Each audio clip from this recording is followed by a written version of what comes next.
Ang isa'y pariseo at ang isa'y maniningil ng buwis. Nananalangin ang pariseo, "O Diyos, nagpapasalamat ako dahil hindi ako tulad ng iba na magnanakaw, mangangalunya, at maniningil ng buwis."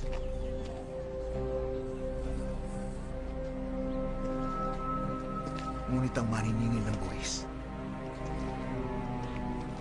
ay hindi makatingala sa langit.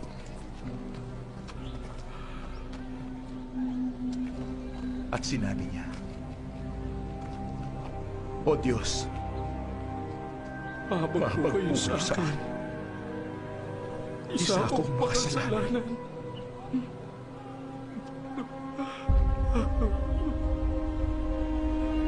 Binasbasan ng Diyos ang maniningil ng buwis, hindi ang pariseo. Sapagkat ang nagtataas sa sarili ay ibinababa, at ang nagpapakababa ay itataas. Mateo